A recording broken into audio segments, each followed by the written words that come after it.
Amém, igreja? Quero convidar os irmãos a abrirem suas Bíblias.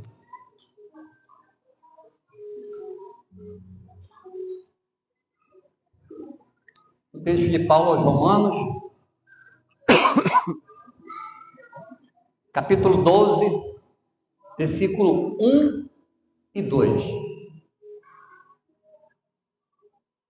Depois dos Evangelhos, nós temos o livro de Atos, logo em seguida vem o livro de Romanos. E no capítulo 12, versículo 1 e 2, eu separei para a gente refletir. E o tema dessa mensagem, irmãos, é o seguinte: como escolher a vontade de Deus. Você pode repetir comigo? Como? Que turma abençoada, hein? Todo mundo. Vamos falar mais forte? Como? Você sabe escolher a vontade de Deus? Qual critério você usa na sua vida? Nós hoje estamos celebrando o dia do jovem batista. E quando nós somos jovens, quando nós fomos jovens, quando nós estamos jovens, a gente tem muito desafio, irmãos. Lembram disso, aqueles que já passaram da juventude? Qual são os desafios? Com quem eu vou casar? É verdade? Já tem até gente rindo já aqui, ó. Com quem que eu vou casar? Tem tanta gente, como é que eu vou escolher um? Será que Deus tem um separado para mim em algum lugar? E se eu não for lá, eu não vou encontrá-lo, eu não vou encontrá-la? E aí eu não vou fazer a vontade de Deus? Você já ficou nessa dúvida? Os jovens também têm um grande desafio, irmão, que a sociedade pressiona. Qual o desafio? Qual faculdade eu vou fazer? Qual empresa eu vou trabalhar? Você, jogador de futebol? Você, influenciador? Você, médico? Ou vou fazer o que eu gosto? Quer dar aula? Quer ser professor? Quer ser professora? Ou quer ser pastor? Não, meu filho, pastor não. Pastor não. Pastor não tem salário. Pastor não tem INSS. Pastor não tem fundo de garantia. Pastor recebe prebenda, meu filho. Você está ficando louco? Você vai depender da igreja. Que desafio, irmãos. Quantas decisões nós temos que tomar ao longo da nossa caminhada de fé? Todo dia uma decisão de tomar. Qual caminho devo seguir? Se é por aqui, se é pela direita, ou se é pela esquerda. Aí vem a polarização, que complica tudo, e que divide tudo, e que diz que só há um caminho, e que acha que está certo um caminho, e o outro acha que está totalmente certo o outro caminho. Qual decisão devo tomar? Por onde eu devo caminhar? E se eu caminhar por esse caminho, eu estou pecando? E se eu caminhar por outro caminho, eu estou pecando? Eu lembro de um texto, quando seminarista, eu aprendi, na época de concílio, que é Deuteronômio 29, 29. Os irmãos podem abrir as Bíblias e lerem esse texto? Deuteronômio 29, 29. É um texto revelador, irmão. Para quem vai passar por um seminário e vai passar por um concílio, os seminaristas gostam muito desse texto. Deuteronômio. Eu nem li o texto proposto para hoje, né, irmão? Já comecei a pregar. Estou empolgado mesmo hoje. Deuteronômio 29, 29. Alguém achou aí? Posso ficar de pé e ler para a gente?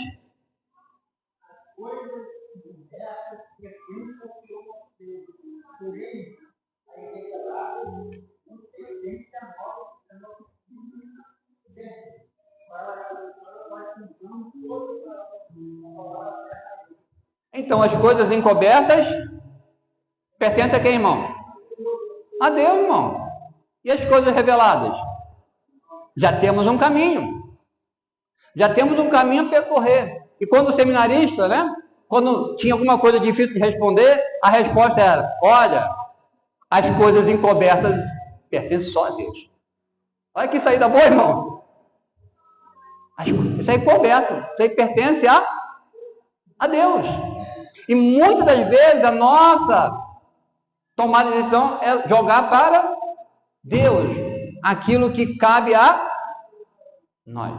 Eu lembro, falando de concílio, quando o meu examinador, no meu pré-concílio, e no pré-concílio eles dividem em 3 etapas, tanto no concílio, né? O chamado, eclesiologia, que é a doutrina da igreja, e teologia sistemática. E na primeira questão de chamado, a pergunta clássica é: como que você tem convicção que Deus te chamou para o ministério? E aí eu falei para o meu examinador assim, eu falei: olha, eu acho que é algo muito bom servir ao Senhor, pregar a palavra. Eu acho que eu tenho uma certa facilidade para comunicar. Eu entendo a Bíblia com uma facilidade. E ele falou: então é por isso que você quer ser pastor? Aí eu falei: é por isso que eu quero ser pastor. Porque eu acho algo importante, abençoar pessoas. Eu acho que é algo que Deus tem me falado no meu coração. Tem me dado entendimento para que eu possa fazer. E aí que meu examinador me criticou. Falou: olha, assim, você não vai passar no concílio. Eu falei: não, porque você não tem convicção de chamado. Alguma coisa sobrenatural tinha que acontecer com você. Você tinha que ter ouvido assim Deus falar no seu ouvido: olha, pastor Elvis, eu, Jesus de Nazaré, estou te chamando para ser pastor, para assumir o ministério, para ir para Quissamã, depois para Barra do Furado, e assim por diante. Mas eu falei para ele: mas eu não escutei isso. Deus não falou assim comigo. O que Deus falou comigo é que quando eu ouço a palavra dele, isso me traz alegria. Isso mexe com meus valores, com aquilo que está no meu íntimo. E eu desejo fazer isso. E eu acho que eu tenho uma certa facilidade. Quando eu pego a Bíblia, eu consigo entender com uma certa facilidade. Eu consigo ensinar com uma certa facilidade. E é por isso que eu quero ser pastor. Fiz o conselho, fui aprovado, sem ter passado por algo sobrenatural. Sobrenatural. E por muito tempo, irmão, eu confesso para os irmãos que eu ficava assim: Senhor, será que o Senhor falou mesmo comigo? Porque se todo mundo fala que tem que ser algo assim, você tem que ouvir, e eu nunca ouvi nada. Eu li que quem deseja um ministério é algo bom. E eu desejo ser um ministério, eu desejo servir o Senhor. E assim eu caminhei.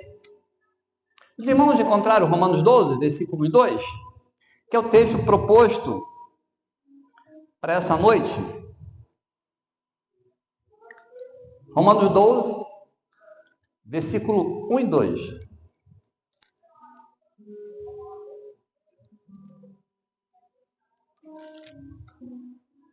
Um texto bem clássico, né? Um texto bom para falar para os jovens, para os adolescentes, para a igreja de uma maneira geral. Na minha versão diz assim: irmãos, portanto, irmãos, rogo-lhes pelas misericórdias de Deus que se ofereçam em sacrifício vivo, santo e agradável a Deus. Este é o culto racional de vocês. Não se amoldem ao padrão deste mundo, mas transformem-se pela renovação da sua mente, para que sejam capazes de experimentar e comprovar a boa, agradável e perfeita vontade de Deus. Que texto maravilhoso, irmãos. A maior pergunta que alguém pode fazer de quem segue a Cristo é: como saber, então, e escolher a vontade de Deus?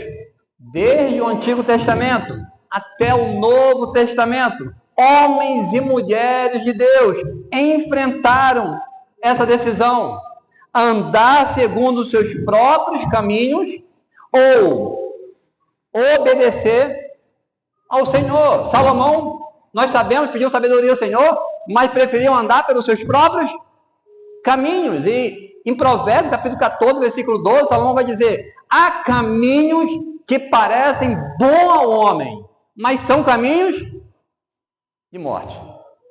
Quantos caminhos, irmão, parecem bons para a gente? Mas a gente sabe que o final disso é tragédia, é morte. Abraão deixou sua terra. Jonas fugiu do chamado. Sansão, nós conhecemos a história de Sansão. Maria, mãe de Jesus, se entregou humildemente. Paulo, o grande apóstolo, abandonou seus planos. E Jesus, no Getsêmani, nos mostrou a obediência perfeita. Ele diz lá: não seja feita, mas a tua vontade. Na oração do Pai Nosso, Jesus ensina: venha o teu reino, seja feita a tua vontade. Agora, como conhecer a vontade de Deus? E aí há algo que eu percebo, que nós acreditamos que a vontade do Senhor sempre vai ser prazerosa. Sempre vai ser livre de sofrimento. Essa é a nossa perspectiva. E nós estamos sedentos de ouvir alguém falar isso para a gente. Se falar o que a gente quer ouvir, não, isso é de Deus. Se falar o contrário do que a gente quer ouvir, isso não é de Deus. Não é verdade, irmão? Não é de Deus. Mas é isso que a Bíblia diz? Não. Não é isso que a Bíblia diz. A Nínive leu aqui na abertura do culto. Os irmãos lembram o texto que a Nínive leu? Lembram? Quem lembra o texto que a Nínive leu na abertura do culto? Quem quiser ser meu discípulo, faça o quê? Tome a sua cruz e siga-me. Como nós, discípulos, achamos que a cruz vai ser suave? Como nós, discípulos, achamos que a cruz vai ser tranquila? Como que pode nós, discípulos, achamos que a cruz vai ser um mar de rosas? Se eu fosse para o ministério acreditando que o ministério é um mar de rosas, eu já tinha feito como muitos pastores têm feito aí nesse último tempo. Não é verdade, irmão? Vou fazer algo que me remunera melhor, vou fazer algo que me dá mais prazer, vou fazer algo que me traz mais reconhecimento. Mas será que essa é a vontade do Senhor? Talvez você esteja no seu emprego, sofrendo, sendo humilhado. Mas qual é a vontade do Senhor? Você já parou para pensar? Já parou para se perguntar? Qual é a vontade do Senhor quando você é perseguido?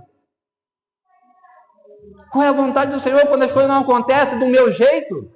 Da maneira que eu planejei, da maneira que eu sonhei? Qual é a vontade do Senhor? Paulo sofre, então, com espinho na carne.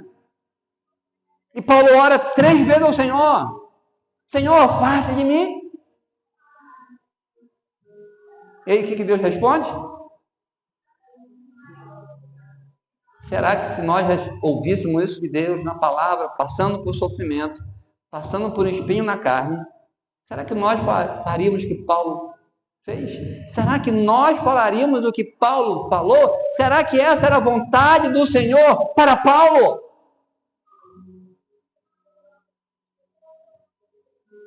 E Paulo vai dizer: Senhor, a tua graça me basta. Vivemos um tempo, irmão, de uma religiosidade que não passa, muitas vezes, de uma idolatria a si mesmo e aos seus desejos e aos seus planos. Olha que desafio. Muitas das vezes, como que as pessoas descobrem a vontade de Deus? Eu separei, tem várias maneiras, mas eu separei 3 maneiras pelas quais muita gente ao longo da história procurou descobrir a vontade de Deus. Tem gente que procura descobrir a vontade de Deus por sinais. Outros procuram descobrir a vontade de Deus por revelação sobrenatural. E outros procuram confirmar a vontade de Deus pela paz interior. Se eu estou com paz interior, então Deus está testificando a minha vontade. Muitas das vezes, irmão, quando as coisas estão ruins, e aí você está doido para se livrar daquela situação, você diz assim: não, eu já orei, estou sentindo uma paz interior. Mas talvez essa paz interior, irmão, seja o nosso coração corrupto e enganoso, que está dizendo: foge desse lugar aí, sai daí o mais rápido possível. Tem um outro lugar te querendo. E aí a gente ouve pessoas dizendo assim: olha, assim, não te dão valor ali, tem alguém em outro lugar que vai te dar valor. Mas será que esse é o Evangelho? Será que essa é a vontade do Senhor para a minha vida e para a sua vida? Será que é assim que nós descobrimos o que Deus quer para nós? Será que esquecemos que nós estamos num mundo que jaz no maligno? Que ainda não chegamos na eternidade? Que ainda a obra não foi consumada? A paz de espírito é a que a gente mais ouve no ministério. Não é verdade, irmão? Já orei. Ovelha também, né? Pastor também. Muitas vezes eu ouço mais pastor. Ah, eu orei, pastor. Senti uma paz de espírito. Acho que não é para fazer mais o que eu estava fazendo, não. Vou fazer outra coisa. Aí eu lembro de Jonas, irmão. Deus fala com Jonas. Aí o que Jonas faz? O contrário. E lá no versículo 4, 5, capítulo 1 de Jonas, Jonas está dormindo, irmão, no meio do maremoto, com uma paz interior tremenda, fugindo da vontade de Deus. Será que dá para confiar apenas na paz interior, irmãos? Será que podemos confiar apenas na paz interior? Paulo diz: seja a paz de Cristo o árbitro em vosso coração, em Colossenses 3, capítulo 15, versículo 15. Mas atenção, irmãos, essa paz não é apenas um sentimento subjetivo, mas o resultado de estar em comunhão com Cristo e a sua palavra. E a sua palavra. Muitas pessoas confundem paz interior com conveniência pessoal. Isso é conveniente para mim, então eu senti paz interior. Mas a Bíblia mostra muitas vezes, irmãos, que fazer a vontade de Deus traz luta sim, traz dor sim, não uma sensação de conforto imediato. E a gente pode ver isso no profeta Jeremias, a gente pode ver isso em Paulo, a gente pode ver isso em Jesus no Getsêmani. A paz de Cristo é consequência de andar na palavra e no Espírito, não apenas uma sensação psicológica que pode ser enganosa, como disse Jeremias, capítulo 17, versículo 9. E revelação, irmãos? Quantos gostam de revelação? Tem um texto lá no livro de Reis. Eu preguei, quando eu fui na primeira igreja batista pregar lá, em Macaé. Privilégio que me deram de pregar lá. Pastor Robson Câmara. E eu preguei um texto de 1 Reis. Do livro de Reis. Do jovem profeta que vai lá pregar contra o altar de Jeroboão. E aí, quando ele chega lá para pregar, Deus dá uma orientação para ele. E aí chega um outro profeta mais velho e diz para ele assim: olha, um anjo me apareceu e disse que é para você fazer assim, assim, assim, contrário do que Deus havia falado. E aí, o que o jovem profeta faz, irmãos? Ouve Deus ou ouve um anjo, irmão? O anjo, porque é um anjo, irmão. Foi um anjo que apareceu. Olha que surpreendente, anjo não aparece tanto assim. Mas Deus, ele deixou de ouvir a voz de Deus, irmão. Revelação. Que perigo, irmão. Que perigo. Isso já lá no Antigo Testamento. Mas eu quero trazer para o Novo, para os irmãos falarem: pastor, falando do Antigo Testamento. E o Novo, pastor? Tem um texto maravilhoso de Paulo. Paulo está voltando da sua terceira viagem missionária. Ele está indo para Jerusalém. E aí tem um profeta chamado Ágabo, esse profeta, está lá em Atos, capítulo 21, do versículo 10 ao versículo 14. O profeta Ágabo, irmão, revelou pelo Espírito. Ele revelou pelo Espírito que Paulo seria preso em Jerusalém. Imagina, irmão, alguém fala para você: olha, o Espírito me revelou que você vai ser preso quando você chegar nessa viagem. Aí, o que você ia fazer, irmão? Qual seria a sua decisão, irmão? Você viajaria ou não viajaria, irmão? Olha que interessante. Mas olha o que Paulo vai fazer. A igreja entendeu isso como um aviso para ele não ir, assim como você. Mas Paulo entendeu diferente. Paulo entendeu como uma confirmação de que precisava obedecer a Deus, mesmo diante de aflições. Que tremendo, irmão! Que maravilhoso! Isso é negar a si mesmo. Isso é tomar a sua cruz. Isso é seguir Jesus. No meio de uma sociedade, irmão, que vive para si mesmo, para os seus desejos, para as suas vontades. E se não está bom, muda de igreja. Se não está bom, deixa Jesus. Se não está bom, vou fazer qualquer outra coisa. Que tempos difíceis, irmão. Atos 21, versículo 13. Paulo vai dizer: estou pronto não só para ser preso, mas até para morrer em Jerusalém, pelo nome do Senhor Jesus. Olha que coisa tremenda, irmão. E os sinais, irmãos? Tem uma história muito interessante que eu vi essa semana lendo um livro, Fazendo a Vontade de Deus, do pastor Hebe Campos Júnior. Livro que, se Deus quiser, a gente vai trazer aqui para a igreja, para o nosso clube de leitura, ou para o pequeno grupo. E ele falava algo tremendo, que alguém foi pedir a vontade dele e falou assim: Senhor, será que é para eu casar? Sinais, estou falando sobre sinais. Senhor, será que é para eu casar com essa pessoa? E ele falou assim: olha, eu vou jogar a pedra. Se essa pedra bater naquela madeirinha ali no rio, é sinal que é para eu casar. Aí pegou a pedra, irmão, e jogou. O que aconteceu?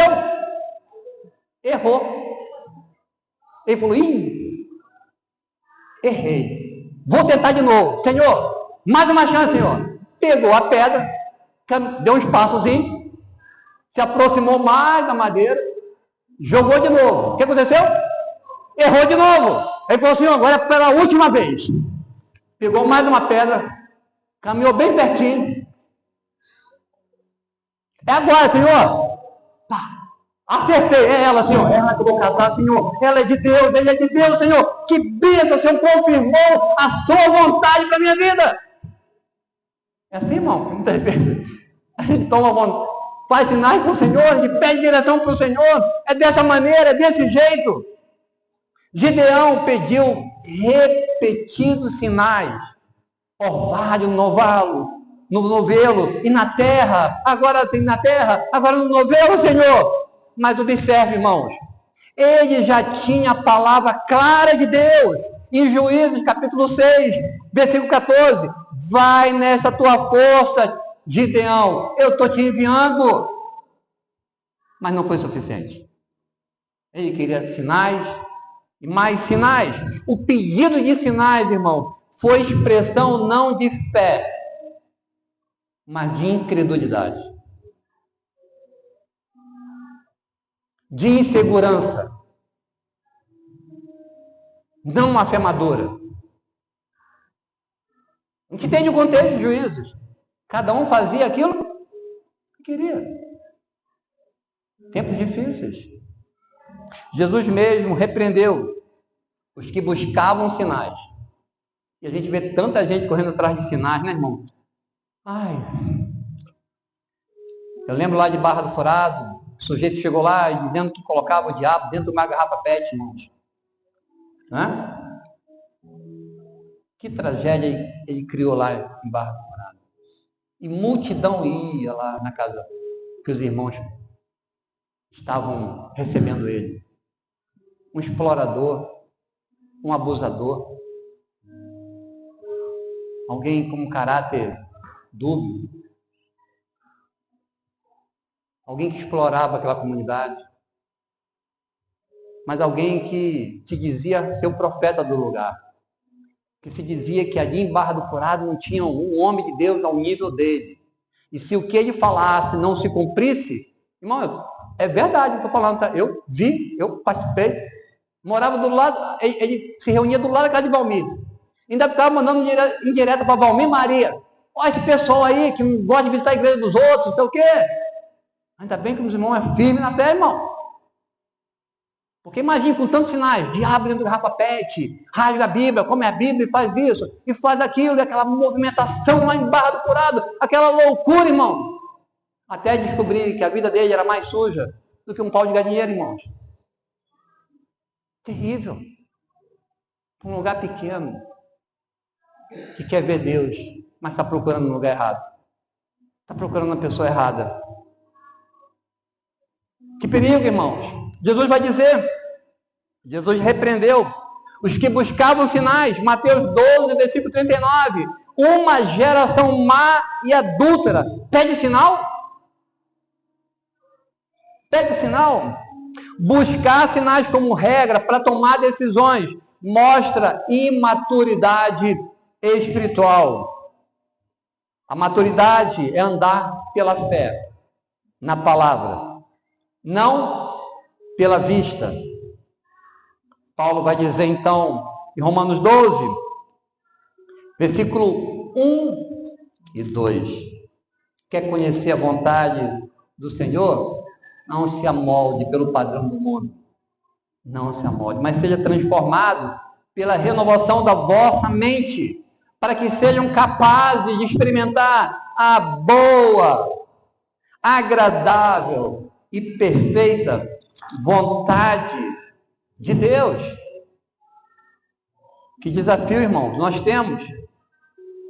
Quantos desafios nós temos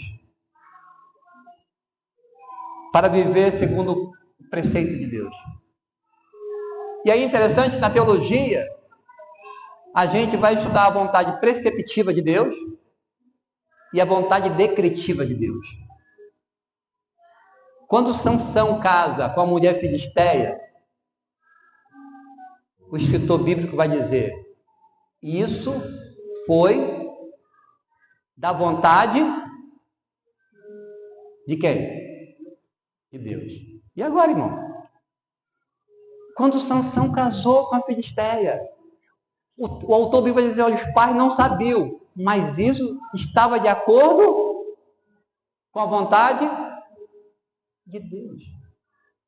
A vontade preceptiva, irmão, ela está de acordo com a moral, com o padrão bíblico, com aquilo que ele se revelou. Mas a vontade decretiva, irmão, como eu disse lá em Deuteronômio 29, muitas vezes nós não sabemos, mas Deus usa tudo com um propósito soberano e redentor. E foi isso que ele fez na vida de Sansão, um homem que foi consagrado desde o ventre da sua mãe, chamado Nazireu. Homem que se abstinha da bebida. Homem que não cortava o cabelo. Queria viver uma vida consagrada ao Senhor. Homem que foi chamado para ser um libertador. Mas um homem que aponta para o verdadeiro libertador. Que morreu pelos nossos pecados e ressuscitou. E vivo está. Então tenha vontade, irmãos. Que Deus revela os seus preceitos, princípios, mas tenha a sua vontade decretiva. Aquilo que ele usa apesar de nós. Talvez você esteja pensando assim, pastor, Deus usa até o mal, Senhor. É isso que está pensando? Eu quero te dizer sim. Por quê? Porque nada foge do controle dele. Amém? Ele é o todo, absolutamente poderoso, irmão. Lembra da história de Jó? Quem permitiu que Satanás tocasse em Jó? Quem foi que permitiu? Foi Satanás, chegou lá e disse, eu vou tocar em Jó. Foi assim, irmão? Não, Deus falou assim, já viu meu servo Jó? Homem temente, fiel, que se desvia do mal? Aí Satanás diz assim, ele é o queridinho do Senhor. Estou parafraseando, né? Ele é o queridinho do Senhor. Não, pode tocar nele. Eu permito. Eu permito você tocar nele. Essa é a vontade decretiva de Deus. Jó sabia disso? Os amigos sabiam disso? A mulher dele sabia disso? Não. Mas era a vontade de Deus. Isso é teologia, irmãos. Fique tranquilo, tá? Fique tranquilo. Eu quero só citar uma frase de Agostinho, que eu gosto muito. Até vinha comentando com o pastor Genilson. Se quiser anotar aí, você pode anotar, que é uma frase tremenda. Agostinho resumiu assim: Deus, sendo sumamente bom, jamais permitiria a existência do mal, se também não fosse suficientemente poderoso para do próprio mal tirar o bem. E eu gosto muito, os irmãos sabem aqui na igreja, o versículo que eu mais gosto na Bíblia, qual que é, irmãos? Romanos 8, 28. O que diz Romanos 8, 28, irmãos? Vamos ler? Vamos lá, todo mundo junto. Todas as coisas cooperam. Você quer estar protegido? Só tem uma maneira. Só tem uma maneira, irmão. Está guardado pelo Senhor. Está na palma da sua mão. É se você amar o Senhor. Ame o Senhor de todo o seu coração. Só há uma maneira. Porque se é assim conosco, imagine com aqueles que não são como nós, que amam o Senhor com todo o seu coração, com toda a sua alma, com toda a sua força, com todo o seu entendimento, irmão. Já parou para pensar nisso? O que será deles?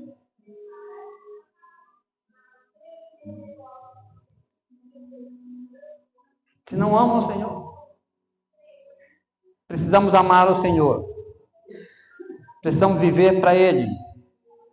Precisamos nos submeter a Ele. Precisamos ter uma experiência com Ele, de conversão total. Não somente de entender que Deus enviou seu Filho para nos salvar, mas também para entender que Ele é Senhor das nossas vidas. E que Ele usa tudo, irmão, tudo, absolutamente tudo, com um propósito soberano. E o versículo 29 de Romanos 8 vai dizer que todas as coisas cooperam para que eu e você sejamos mais parecidos, não conosco, mas com o próprio Senhor Jesus. É com Ele que Ele está forjando você. Ele usa tudo isso com um propósito soberano, porque esta é a vontade de Deus, que nós sejamos santos, que nós sejamos transformados. E só há uma maneira de ser transformado, querido. É através dele. É entregando a nossa vida a Ele. Confessando nossos pecados, a nossa falta de fé, a nossa insegurança. John Wesley dizia: dai-me 100 homens que nada temam senão o pecado e nada desejem senão a vontade de Deus, e eu abalarei o mundo. Abalarei o mundo. A verdadeira segurança em nossas decisões não está na ausência do sofrimento, irmãos, mas na certeza da vontade de Deus. Jesus, Paulo, Moisés, e Estevão nos mostram que o sofrimento não deve ser critério para decidir, mas sim a fidelidade ao propósito eterno de Deus. Aí é interessante pensar, quando Jesus fala, olha, aquele que não comer da minha carne, aquele que não beber do meu sangue,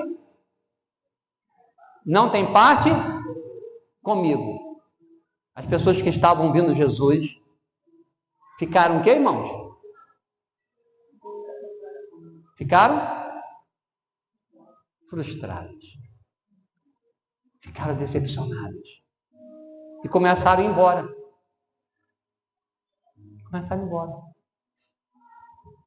E aí Jesus vira para os seus discípulos e diz assim, vocês também não vão, não? Vocês também não vão, não? Aí Pedro vai dizer assim, Senhor, para onde nós iremos? Porque só o Senhor tem palavra de vida eterna.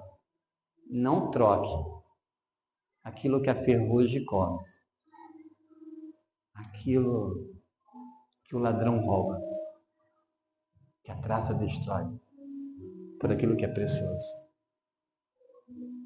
O tesouro é de graça, mas o campo que está o tesouro é comprado.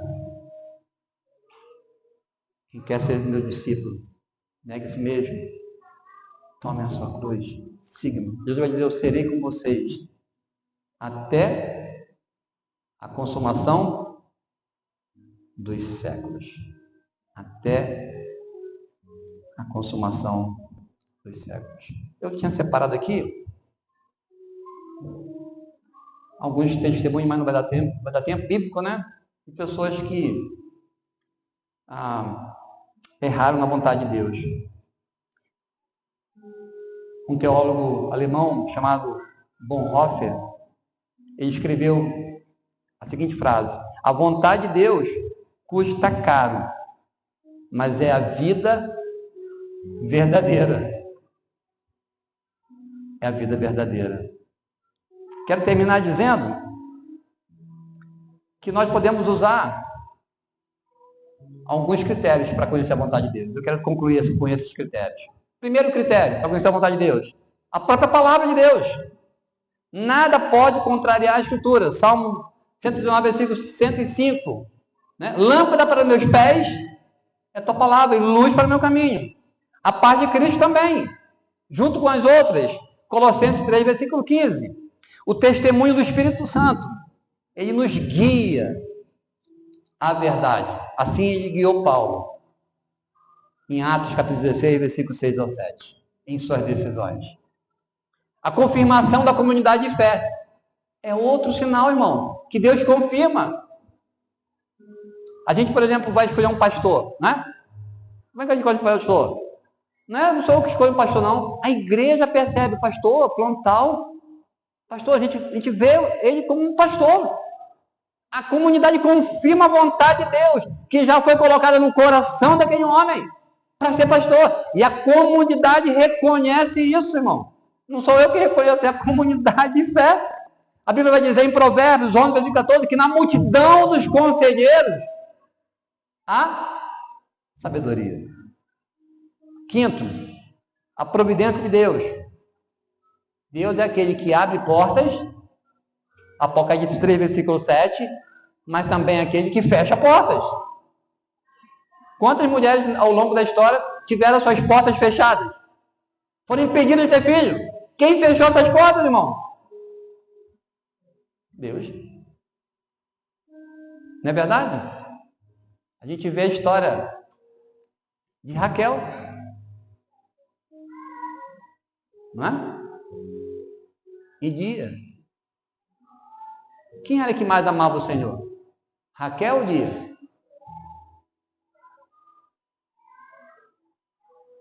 Olha que interessante. Mas quem Jacó amava mais? Raquel.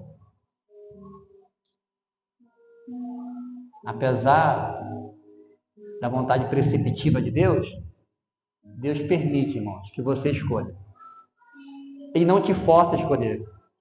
Ele não te obriga a escolher. Ele deixa você escolher. A escolha é sua. É pessoal. Ele dá o modelo. Ele dá os princípios. Ele dá o caminho. Mas quem toma a decisão somos nós. Porque se fosse ele, quando desse errado, o que nós faríamos, irmãos? Senhor, foi a mulher que o Senhor me deu. Senhor, eu nem pedi, Senhor. Olha aqui, Senhor. Quem é o culpado, irmão? Deus. E Deus quer nos tornar responsáveis nas nossas decisões. Mas Ele nos ajuda. Ele nos capacita. E a última, irmãos, para concluir que o nosso tempo já acabou, a glória de Deus. Como um fim. E toda decisão nossa deve honrá-lo. Paulo vai dizer, quer comais, quer bebais, ou façais qualquer outra coisa. Faça para a glória de Deus. Todas as coisas me são lícitas, mas nem todas me convêm. Todas as coisas são lícitas, mas nem todas edificam. Não se deixe dominar por nenhuma delas. Honre ao Senhor. Glorifique ao Senhor. Amém? Quero orar por você. Que entendeu que Deus falou no seu coração. Que te orientou a tomar uma decisão. Talvez você está preocupado em tomar. Eu vou estar orando por você. Deus, muito obrigado. Obrigado porque o Senhor é bom. Obrigado por você ter cuidado desse povo. Obrigado pela tua palavra revelada, Senhor. Como diz o autor de Hebreus, a consumação da revelação está em Cristo Jesus. Nós somos gratos por isso, Senhor. Muito obrigado. Obrigado porque agora não andamos por vistas, por sombras. Agora nós andamos debaixo da tua direção, do teu cuidado, da tua proteção. Há um povo aqui, Pai, sedento, que orou desde o início da mensagem, pedindo para que o Senhor instruísse, ajudasse, desse sabedoria. A tua palavra diz que o Senhor dá livremente àqueles que pedem. Que o Senhor abençoe esse povo. Abençoe a nossa igreja. Abençoe a nossa semana. Mas, sobretudo, Deus, que a nossa vida possa ser um sacrifício vivo, santo e agradável ao Senhor. Porque isso o Senhor deseja para nós. O mais, o Senhor acrescenta. Porque o Senhor é bondoso. E o Senhor faz muito mais do que nós pedimos. A Ti todo o nosso louvor, Deus. Muito obrigado por essa noite. Hoje e sempre. Que teu amor, que a graça salvadora de Cristo Jesus e a presença do seu Santo Espírito esteja com cada um aqui, ó Deus. E com a sua amada igreja espalhada ao redor dessa imensa terra, hoje e para todo sempre. E aqueles que creem possam dizer comigo, amém. Amém, irmãos? Que Deus abençoe.